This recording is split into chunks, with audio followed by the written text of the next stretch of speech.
Sunday, December 9th. And this is my first time back hunting after getting my girlfriend her first year. So, super cold this morning. It's like 28 degrees. Got about a 9-mile-an-hour wind out of the northeast. So, I'm on this same side ridge that parallels the beans that I was hunting on, I think, November 17th when I saw all those deer during the rut. So, this spot is good for during the rut and during the late season both because the deer move through here going to the bedding anyway. So, I'm still after a buck. And, hopefully, with it being just the 1st of December, the beginning of December, the bucks could still be rutting a little bit. I've seen deer rutting in January, so, if a yearling doe comes in late, one of the mature bucks I'm after could be following possibly. So, but if I don't, there's a good chance I'll shoot a doe. Need some meat in the freezer. So, we'll sit back and see what happens. It's going to be a cold sit. Hopefully I can hang in here.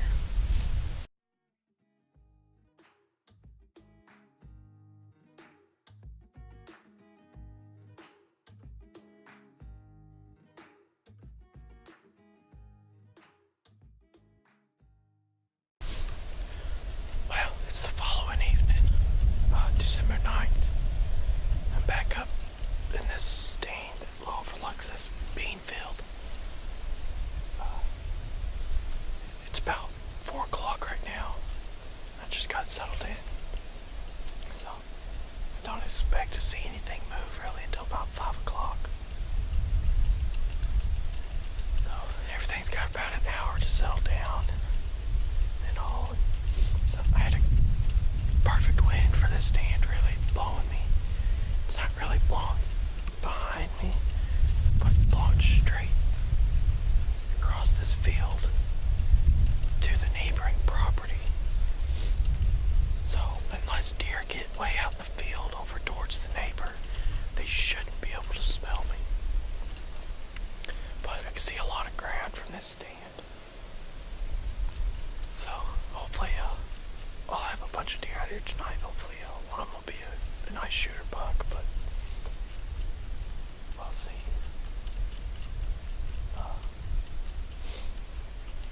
Noticed a few rubs on the way in that I don't think have been there. I know sometimes after the rut, the bucks will start rubbing and all again. So, and some of them looked pretty new.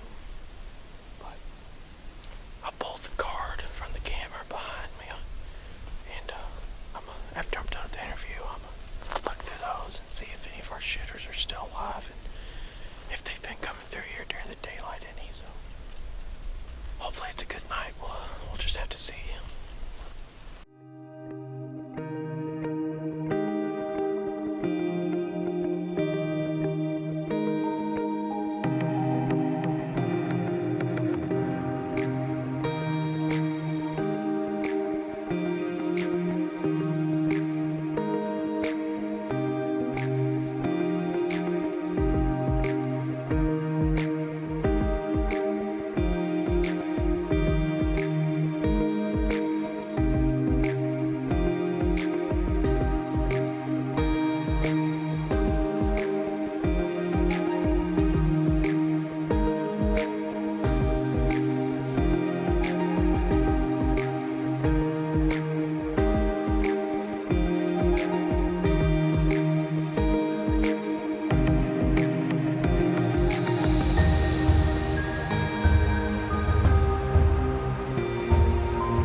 Well, I'm back to the truck.